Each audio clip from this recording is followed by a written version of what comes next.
Ukraine's President Volodymyr Zelenskiy on Monday said he had sought India's help with implementing a peace formula. The request was made in a phone call he made to Prime Minister Narendra Modi.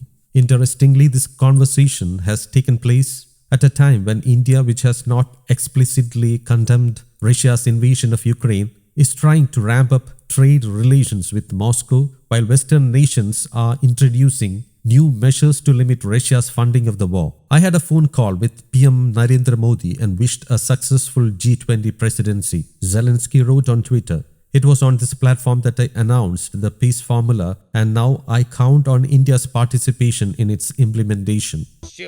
Today, I spoke with the Prime Minister of India.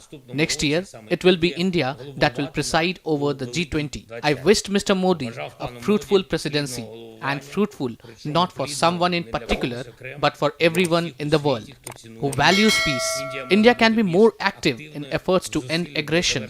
So I hope that we can do more together for global stability in the coming year. Zelensky asked the group of 20 major economies last month to adopt Ukraine's 10-point peace formula to end the war. India's foreign ministry, however, did not divulge details of the phone call between Modi and Zelensky.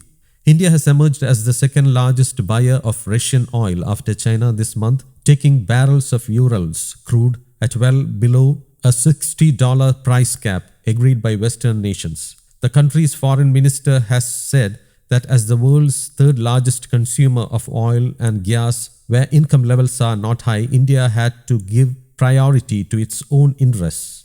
India calls Russia a steady and time-tested partner. According to a Reuters report last month, Moscow had sent India a list of more than 500 products for potential delivery, including parts for cars, aircraft, and trains, even as sanctions strangled Russia's ability to keep major industries afloat. India too has sent Russia a list of Indian products for access to Russian markets. This has been part of an attempt to balance bilateral trade that is now tilted towards Russia. On the other hand, in a phone call with Russian President Vladimir Putin earlier this month, Modi repeated his call for dialogue and diplomacy to end the war in Ukraine. News Desk, Kaumudy Global.